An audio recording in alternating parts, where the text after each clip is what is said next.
Hey everyone, and welcome back to Beat the Culture with me, Grace Walker, your host. As you can see, we are not in our normal studio today because we are with the Lily Kate in Houston, Texas at her studio for her show, The Lily Kate Show, powered by Live Freely Ministries. So glad you're here. I'm so pumped to be here. Honestly, this has seriously been quite the experience, you guys. I've been talking about it all over social media if you haven't heard, but we've just had quite the adventure this week, and obviously, I'm not going to get into it right now because I've already talked about this so many times on other platforms, but we were supposed to be at an event this week, didn't end up happening, so instead we are taking the week to goal set and create a ton of content and just kind of go all out planning our next 6 months, and I think that that's a good thing, honestly. It was in God's providence that we got this opportunity. I mean, what do you think? I think that both of us needed to do this. I think we were both running around going crazy, and it's probably a good thing that he was like, you know what, we're going to cancel the event just so you have more time. Right. I 100% agree. I will be honest, the last couple months, I mean, as you guys knew, I took even a little hiatus from Beat the Culture, which is something I never thought I would do, but I needed. I'm not going to say hiatus. I'm going to say sabbatical because I have just been taking some time off from everything in my life to just gather my thoughts, figure out what my passions, figure out my why for why I do this. And I think that this trip has really just kind of brought that to light. And so I'm really grateful for it. But enough about that. I think that it's time to get into our topic today because it is a juicy one and we are excited. So you guys, today we're going to be talking about the concept of toxic feminism and what should we really desire as a woman of God. So I just want to start out by saying, for those of you who don't know, what is feminism? So the definition of feminism is the advocacy of women's rights on the basis of equality of the sexes. Sounds good in theory, right? As do most of the left's policies and ideas.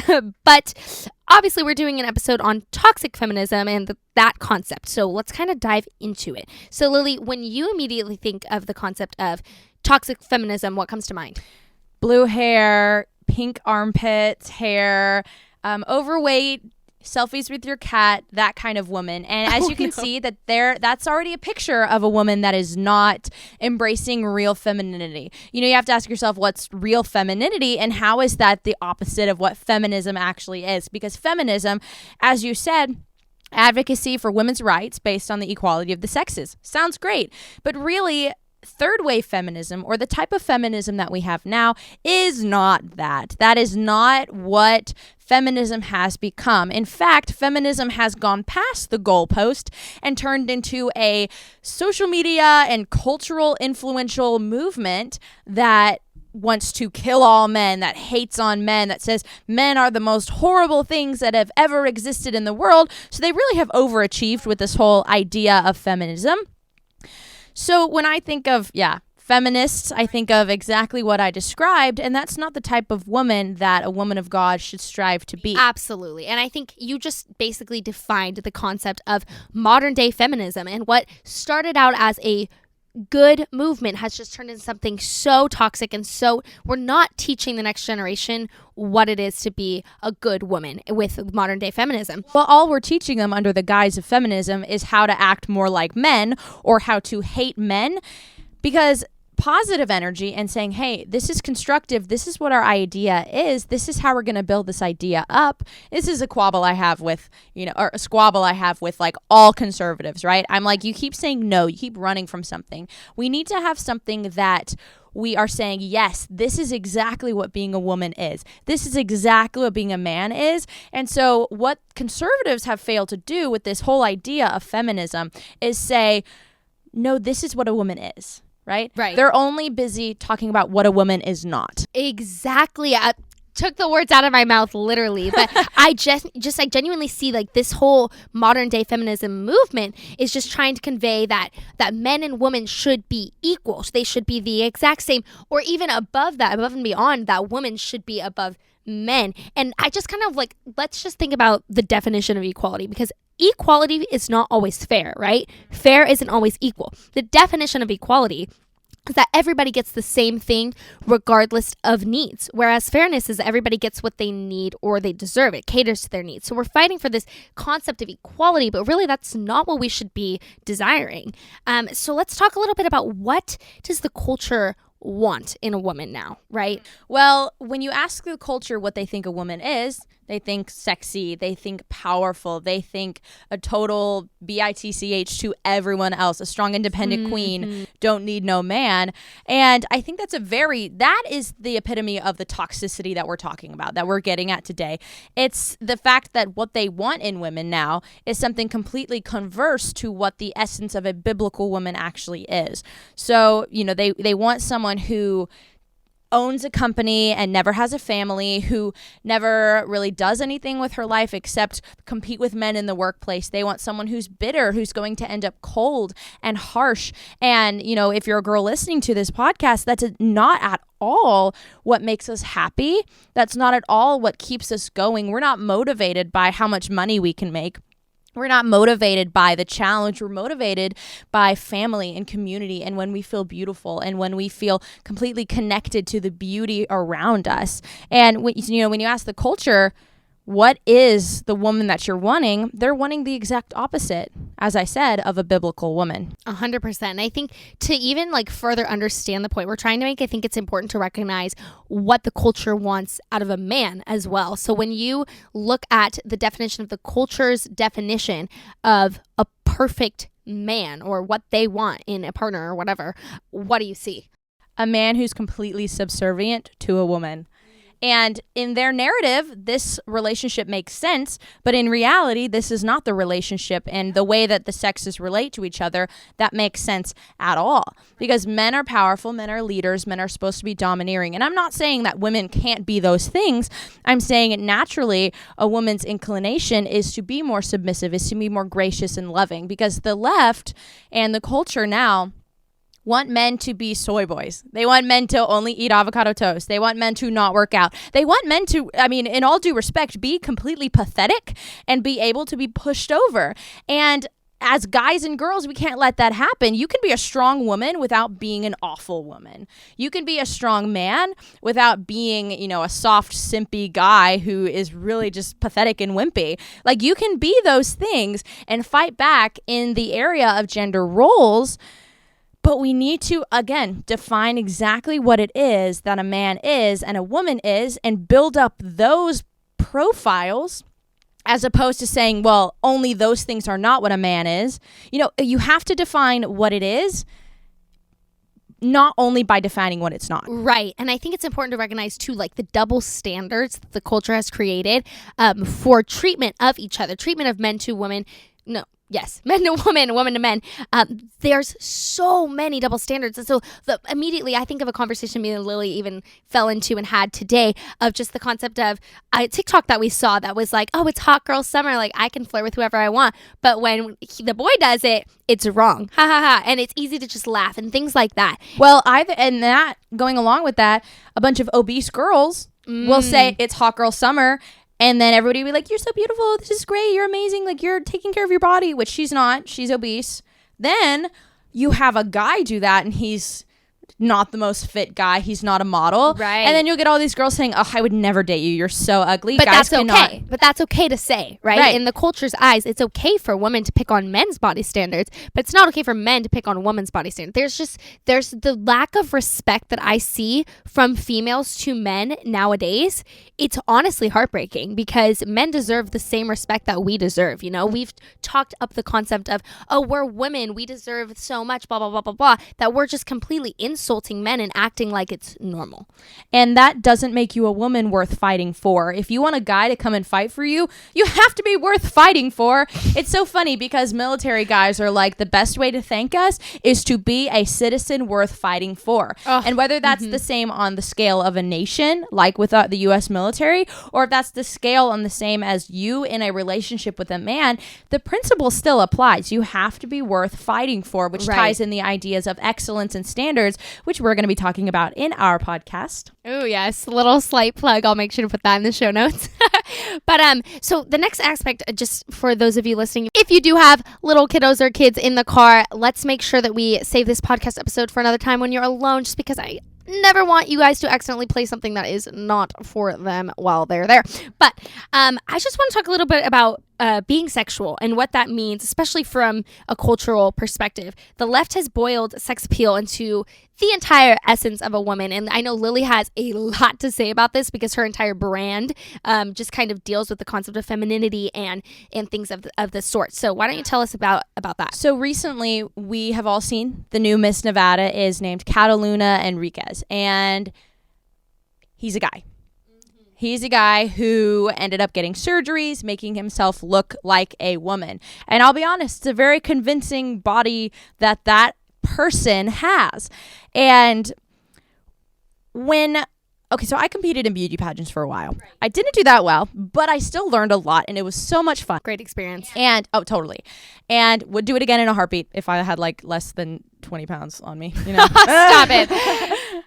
But winning a beauty pageants are supposed to be something that is strictly for women, strictly in the essence of a woman. What is she? That's why they have interview sections. That's why in Miss America they have talent sections. That's why they have things that are outside how you answer questions, how you posture yourself, how you interact with other girls, besides just, your body and your dress. Mm-hmm. That there's a reason why they have those things in pageantry, and it is responsible for more than 50% of the points that you get. People don't see that. You only see the end show during the pageant time, right. But it actually is so much more the stuff that happens before then. So anyway, the fact that a man has ended up winning the Miss Nevada actually tells me something. And what it tells me is a really interesting thought that I have been pondering and thinking about. Not just how do conservatives, how do Christians, how do we define a woman, but how does the left define a woman?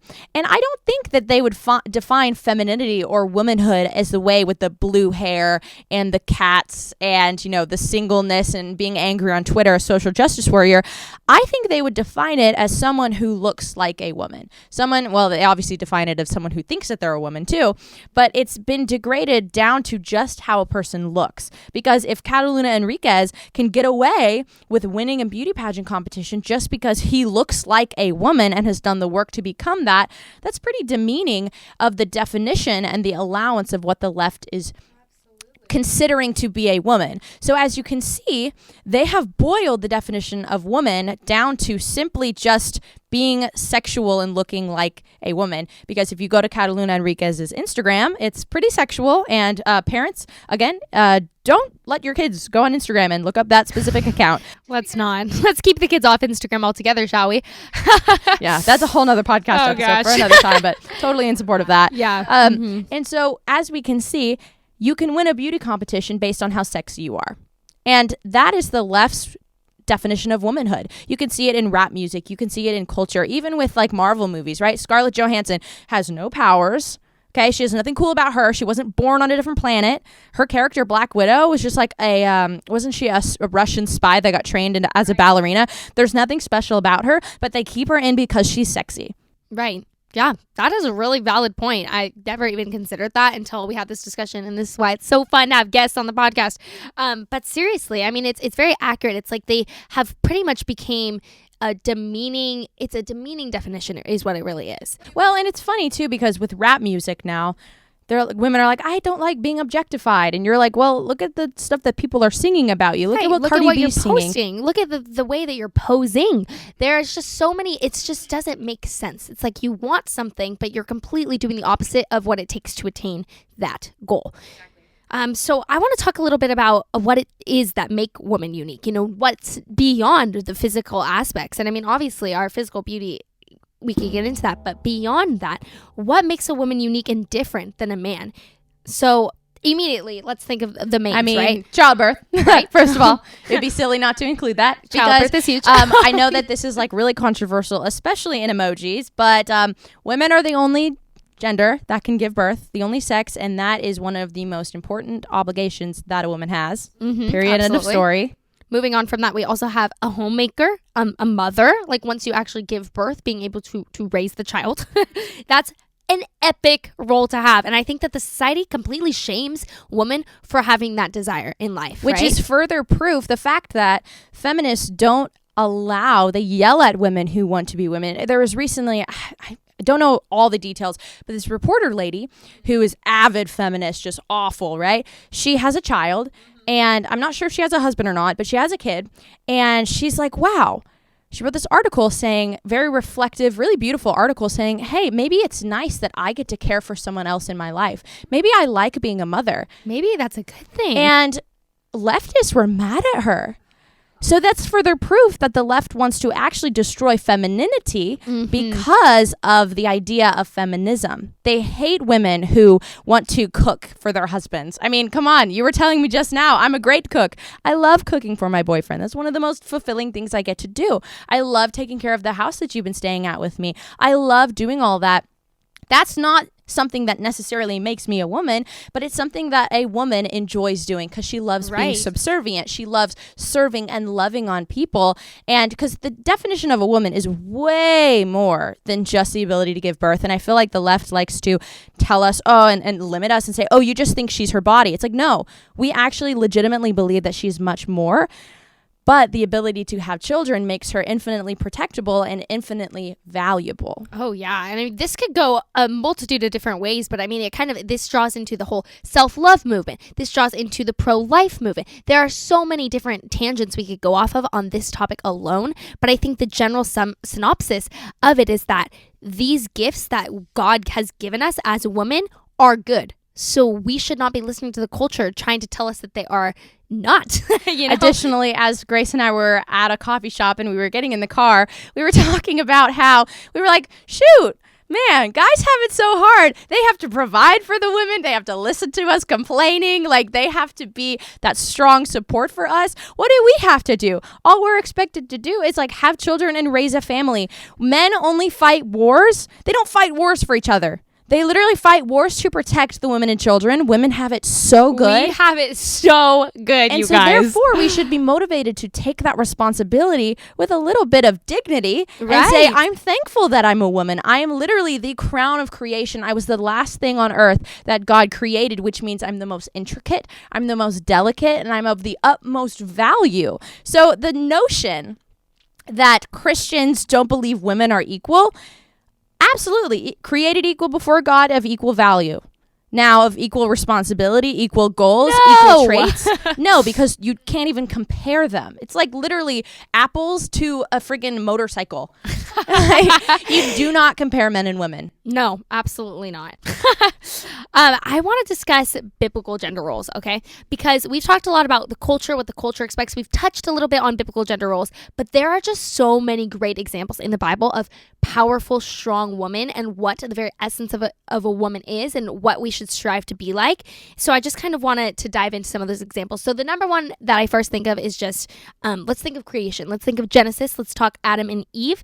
Even just the fact that God created Adam before Eve is relevant to the biblical gender roles, right? I mean, it brings up the concept of order of accountability and the designation of woman as the helper.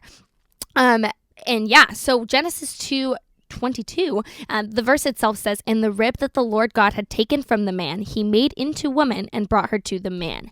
That's symbolic of exactly what we were just talking about, the whole concept of equal value, but not the same, right? Mm-hmm. Yeah. That's good.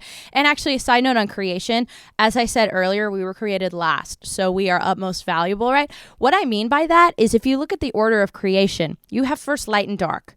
Then after that, that's like the most simple distinction, right? Light and dark. Then after that, you have land and sea.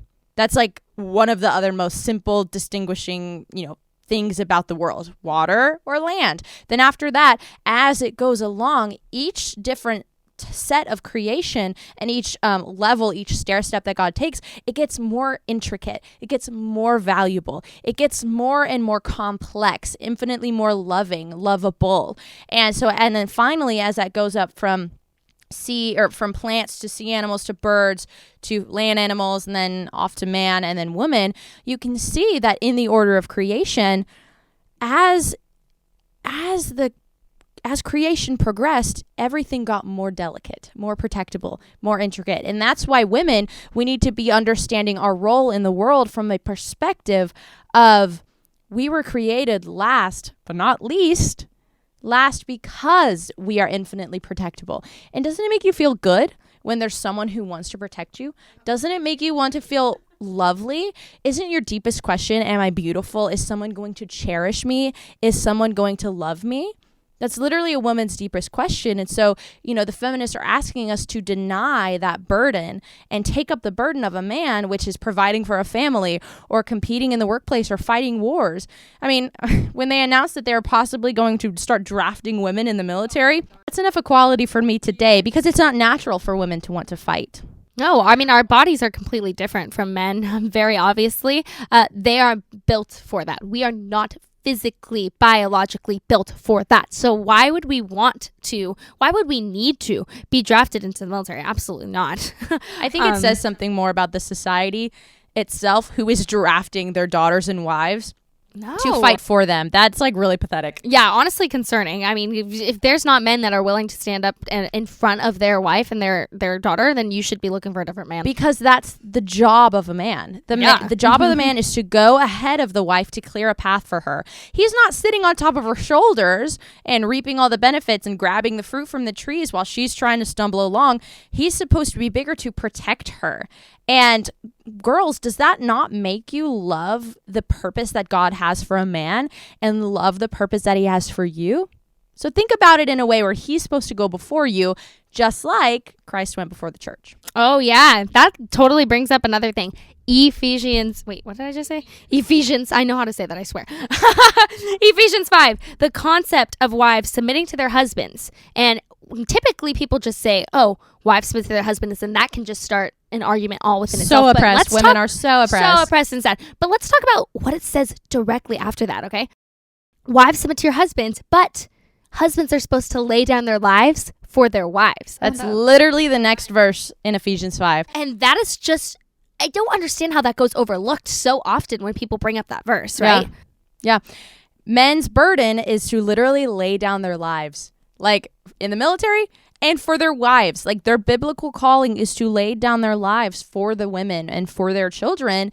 And women are like, oh, you have to submit to your husband. And how dare I? What does, practically submitting to your husband, that doesn't mean not having a voice. That doesn't mean being a footstool for him. Absolutely not. That means being his helper, being someone who comforts him, be someone who respects him and gives him the respect that he wants. Men's ultimate question is, am I capable?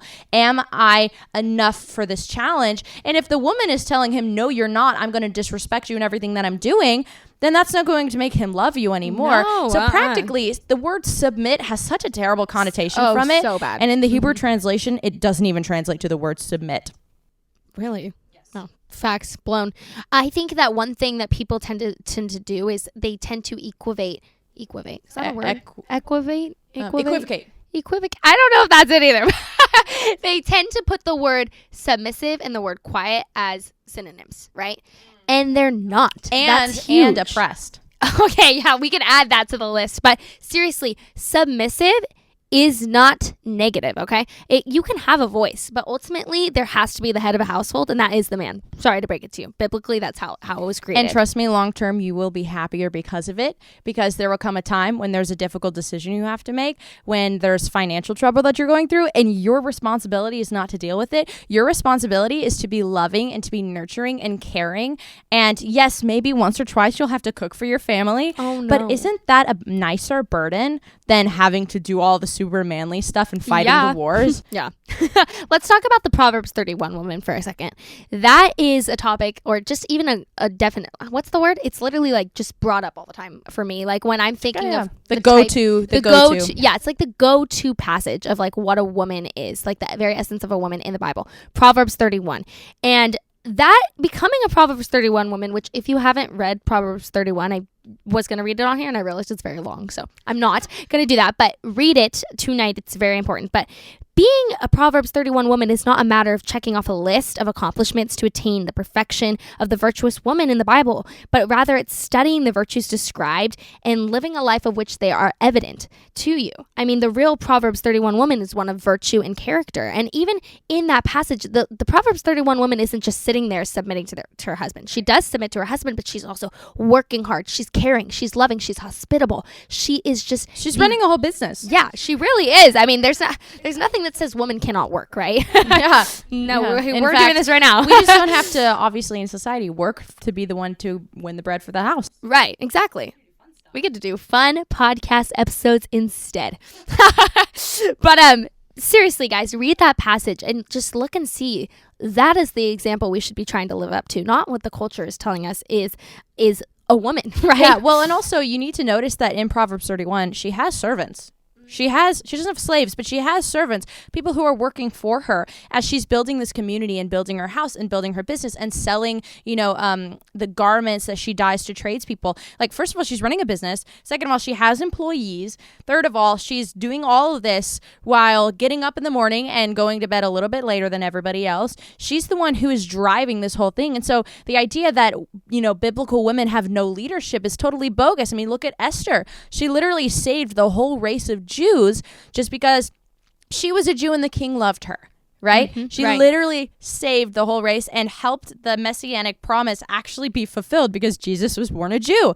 Because the reason why they wanted to eradicate the Jews was to keep Jesus from coming. Mm-hmm. Like, literally. Yeah. Like, women are important in the Bible. Women are important to society in the order of creation, in the way that they're put about. They're just maybe not mentioned in the Bible as much as men are because they're probably doing more important things like raising the children and cooking the food. And I always say, without women, there would be no wars that were able to be won because someone has to feed the guys. That's pretty Someone accurate has to to. me. I mean, if they don't eat, they're going to die. So it's kind of important. Yeah. So, yeah, just take a look at the Proverbs 31 woman. Maybe she's not leading a nation like Queen Victoria, who is also such a baddie and so awesome.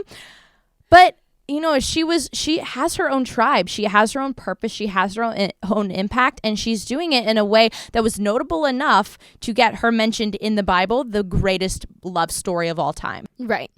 Now, I'm just going to play devil's advocate for a quick second and ask you a question, Lily. So one verse, like besides Proverbs 31, another verse that is brought up to me all the time is in 1 Peter 3-4, the concept of the gentle and quiet spirit. So we just talked about how being submissive doesn't have to be quiet, but can we just emphasize a little bit on the gentle and quiet spirit? What does that mean? What is an example of a gentle and quiet spirit? Well, actually, later in this passage is a really cool segment. Okay. And I'll kind of say this like with a personal example and also like with the biblical example. So Right. My boyfriend and I have been together for 1.5 years. I've known him since I was a child. We grew up neighbors. Love him. And he was really into politics, like so into it. And I was really into the Bible and obviously really into politics as well. But I would always try and connect the Bible back to my faith. And I'm not saying that he like wasn't a Christian or anything. He was such a Christian, right? But the fact that I was really into finding stuff in the Bible, doing Bible studies every day. I own a ministry called Live Freely where we do Bible studies every week.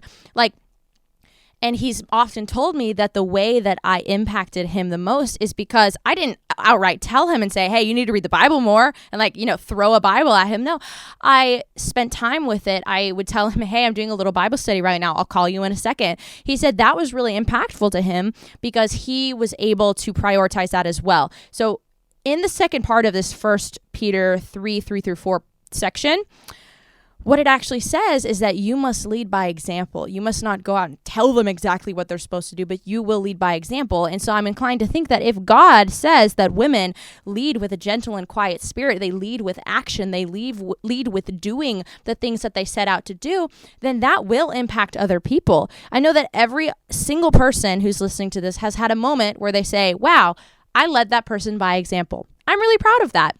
So, when people look at the gentle and quiet spirit, it's not that you're not allowed to speak up. It's not that you're not allowed to speak your mind and, talk to your man if anything's going wrong or, you have to be a footstool for him. But what it's saying is that, why don't we all try to lead by example more and follow the biblical advice and impact people in that way as Right. opposed to preaching at them because we don't want to be the Pharisees. Of course. Yeah, absolutely. I think that was a great answer to that question that I actually had for my own personal life. Because ultimately, I mean, Lily and I here are not perfect because none of us are perfect, but we're learning just as much as you guys. And going to the Bible for these examples, it just helps clarify our questions, clarify your questions, and all of the above. What God is saying here is that there is beauty in a gentle and quiet spirit, not lashing out when you're supposed to, choose to be the bigger person and choose to not get mad when someone doesn't mention you in the caption on Instagram. But, he's saying that there is beauty in that. The essence of a woman is beauty, right? And if she's not being beautiful, then she's not going to feel motivated or complete. Anyway, moving on to our next point. Yes, because let's talk about that. I will just race ahead. It is so relevant though, because marriage, okay? Marriage. being a woman and being a man, you're single when you're born, blah, blah, blah. But eventually, in God's plan, the two must become one. The two must become one. I mean, I don't know. I was going to start talking about 1 Corinthians 7, how there is the call to singleness, but we won't get into that. But typically, generally, there is the call for marriage, right? You are called to get married. So what is marriage, right? Marriage is a reflection of Christ's relationship to the church. And that's another whole Ephesians 5 thing. Something that our culture gets majorly wrong. And I think, the question is, did this come because the gender roles are so confused that marriage is confused? Or did it become from the weakness of marriage and the allowance of divorce that has weakened the gender roles? Both. I'm not sure which one came first, but I know that they both stem from the church being weak. But all that to say, marriage is not to make you happy. It's not to get a tax cut. And it's not solely to procreate either. Marriage is to live out an embodiment and a reflection of what Christ did for the church. Because just as we referenced in Ephesians 5 yesterday. Yes, a couple minutes ago. A couple of minutes ago. As we're talking about Ephesians 5 earlier, men's calling is literally to sacrifice themselves for their wives. And you got to think to yourself, what does it say in one of the lines after? Mm-hmm. It says, men, you must sacrifice yourselves for your wives, if necessary, just like Christ did for the church. And we see that the whole idea of marriage and coming together, the two become one, just like it says in Genesis, I think 1 or 2. That is what marriage is supposed to be based off of. Mm-hmm. And so even with modern day Christians, we think marriage is for our happiness. No, it is for our holiness. It is for our sanctification, because we're not always going to be happy in marriage. No, I suspect. I mean, I've been dating the same guy, I said, for 1.5 years. And not every day I'm happy. Neither of us are married, so I suppose we can't speak off of experience. But I've been in church long enough to hear other people's examples, learn from other couples. Marriage is not going to fulfill your happiness. The only thing that's going to truly fulfill your happiness is your relationship with God, because that is first and foremost. Well, I don't even know if happiness is the right word, but joy for sure. Joy and happiness. Right. And we get this idea that we're supposed to be in love forever. And it's like, no, you finally will have to choose to be with this person, even if, all their hair falls out. Mm-hmm. Yeah. Anyway, I wanted to bring up something funny that we talked about the other day. So our friend Josh, a lovely friend Josh, if he's listening to this, he was telling us about this concept of at his sister's wedding. She had her husband meet her at the altar. Yeah, so the bride, walked down the aisle first and waited down there for her husband to come down. And he argued that it was because that was an opposite reflection of Christ coming back for the church. And we talked about that a little bit. And I was like, it kind of makes sense. Like, I don't know. I'm not saying that it's unbiblical for the normal way, the way we all do it. Not at all. But it was an interesting point and an interesting kind of symbolic representation of what that relationship is supposed to embody. Just thought that was cool. Anyway, if you want to do your wedding that way, that would be pretty cool. Yeah, let me know. Send me videos. That'd be awesome. So I just want to dive into, as we kind of conclude the episode, some practical takeaways. Whether you're dating, whether you're single, like whatever it is, what to look for in a biblical man, what to look for in a biblical woman. So, Lily, for you, what are some of your top things you look for? I mean, I know you're in a relationship, but what are you looking for in a husband, right? I'm definitely looking for the ability to protect and act in a way for the well-being of our whole family. Too many times we get selfish individuals who will say that they're going to act, on behalf of the whole family, but then when it comes to it, they're going to sacrifice their good-paying job for a risky career, right? And that's something that my dad has been amazing at, is that he literally has 7 degrees. He is so freaking smart. He is a smarty pants. And he has the potential to go out and be making, just millions and millions every year. And not that we're like not wealthy or anything, but he chose to keep a job as a lawyer for one company and work at home because he wanted to be with us and he wanted to help raise us and he wanted to educate his children. Sacrificial. And I want a husband who is going to have his sights already on what our family is going to look like, because not that I'm in any hurry to get there. There's lots of things that I have to do in this world before that, but I know that you're going to spend the most time with the person you marry. And that is the most important decision you're ever going to make in your life, besides the fact that you can get saved or not. Right. So I look for in a guy, leadership is another one. Leadership in, I hate the word of family planning, but I mean that in like a dreaming about your family kind of way. Right. Leadership in protecting the values that we hold, and also just personally, I look for someone who will keep me accountable, because standards are really important to me. And oftentimes I can talk myself out of, always looking my best, or, dressing my best, or having like unbiblical standards for myself. I can be like, oh, it's fine because I'm me, and I can talk myself in and out of anything that I want to. And so he is always going to be the one that's like, hold on. You literally said something that's exactly opposite a month ago. And he's like, well, here's the Bible verse that you said.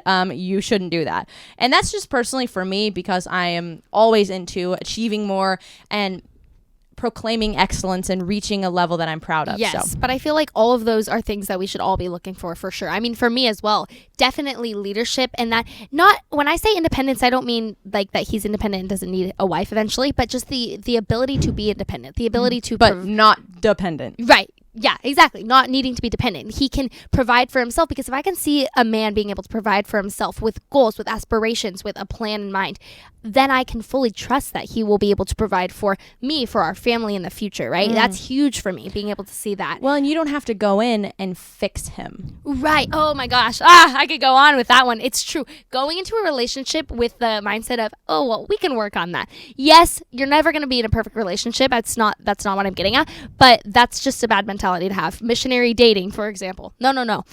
You want...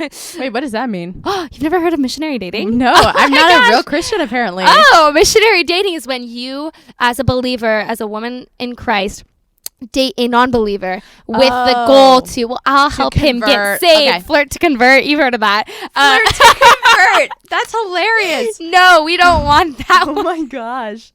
No flirting to convert here. Just being when I want an independent man of God already at that.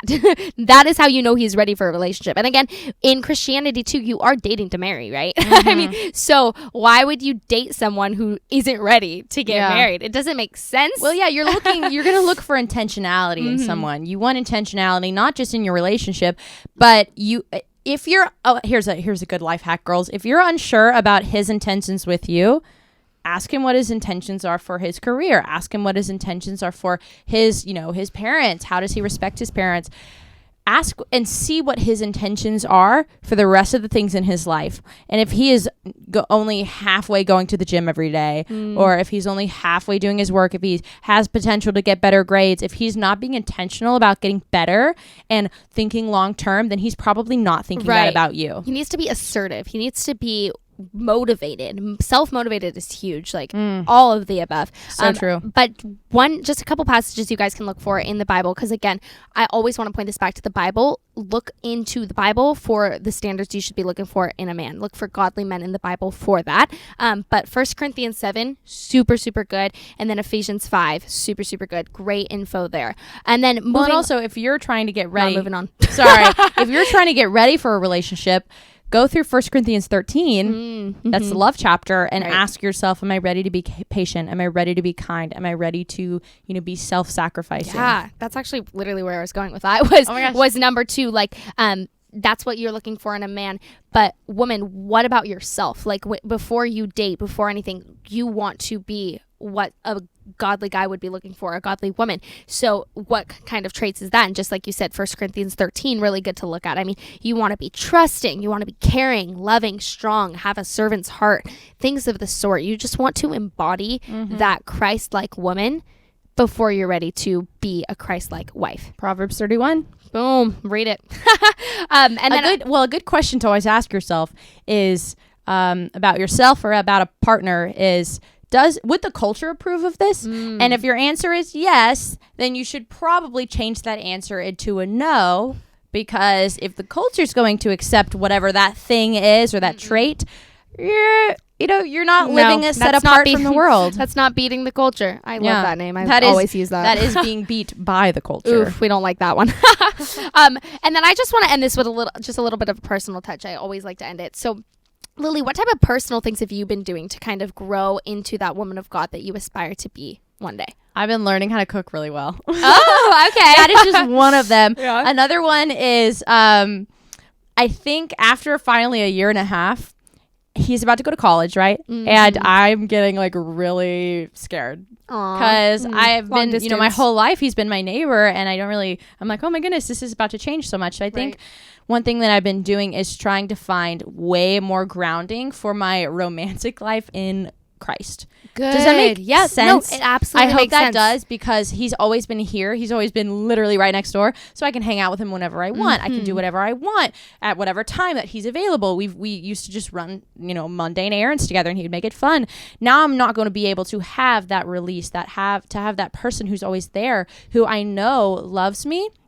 So I'm going through a little bit of transition, you know, being having to let him go for 5 out of the 7 days of the week. And I think this is going to be really good for you, because I mean, just coming from someone who did long distance, and for someone who went through a breakup and just things like that, it's different, but like just letting go of your person, it really just pushes you to lean on only Christ and realize that Christ is your only sure and steady anchor. He's the only thing that's constantly there for you. Yeah. And just learn how to have full trust and full dependence on God first. And I think, and I'm really excited to see how that works within you and your relationship. It will not be good the first 2 months, but I think after that I will be okay. Yes, it'll be Great. good. I will for just you. have to come to California to visit you. Yes, you will. And with that, I think that this was a really good discussion today. I am just so glad we were able to talk about this. If you guys have any questions, concerns, comments, you're not necessarily in agreement with things we said, we want to hear about it. So make sure you comment, email me. There are so many ways to get in touch on beattheculture.com. And go follow Lily. Check out Lily's podcast. We're going to be doing a podcast on her I want to say channel so bad, but it's not even a channel. Yes, I don't really know what on it's called. her podcast platform, The Lily Kate Show. Spotify, Apple Music. All of the above. We are just so popular today. Wow. We are. Or maybe it's just bad things happening. Yes. But yeah, guys, thank you so much for watching. We will see you next week. New episodes every Thursday, 8 a.m. PST on Beat the Culture. And next week, hopefully, we will be in my studio. Thank you for having me. Woo!